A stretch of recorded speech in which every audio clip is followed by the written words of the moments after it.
Hi friends, ఈరోజు మనం ఒక చక్కటి చందమామ కథ చెప్పుకుందాం. అనగనగనగనగనగా వైకుంఠం. ఆ వైకుంఠంలో ఎవరుంటారు? విష్ణుమూర్తి. మరి ఆయన యొక్క గొప్ప భక్తుడు ఎవరో తెలుసా? నిత్యం నారాయణ నారాయణ నారాయణ అంటూ అన్ని లోకాలు తిరుగుతూ లోకశ్రేయస్సును కోరే నారదుల వారు. ఓ రోజు ఈయనకి ఓ పెద్ద డౌట్ వచ్చింది.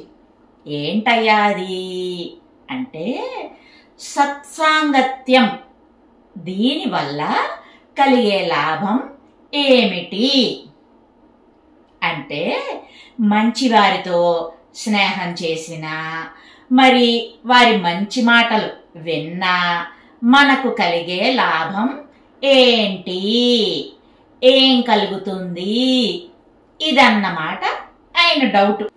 వెంటనే నారాయణ నారాయణ అంటూ వైకుంఠం వెళ్ళి విష్ణుమూర్తిని అడిగేశాడు. తన డౌట్ క్లారిఫై చేయమన్నాడు. మరి భూమి మీద నారాయణవనం అనే ఒక దండకారణ్యం ఉంది.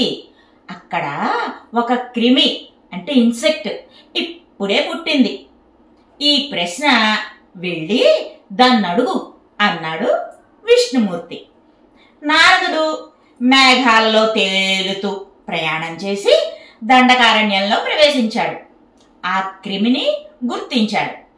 విష్ణువుని అడిగిన ప్రశ్న, సత్పురుష సాంగత్యం వల్ల కలిగేటటువంటి లాభం ఏంటి అని ఆ క్రిమిని, అదే ఆ పురుగుని అడిగాడు.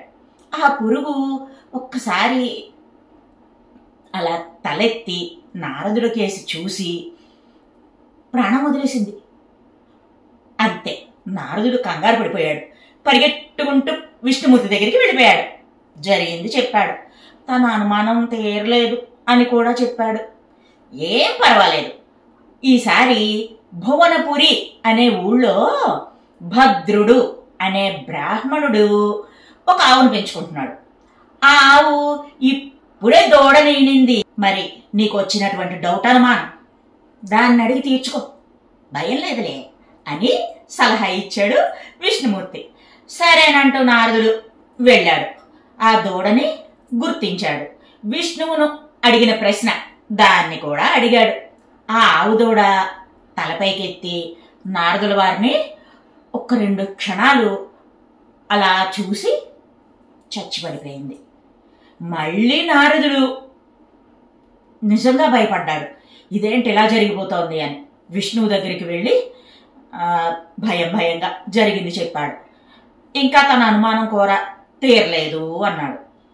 ఈసారి విష్ణుమూర్తి ఏం చెప్పాడంటే, దక్షిణ భారతదేశంలో చోళరాజుకి ఇప్పుడే ఒక కొడుకు పుట్టాడు, వెళ్ళి వాడిని అడుగు అన్నాడు విష్ణువు.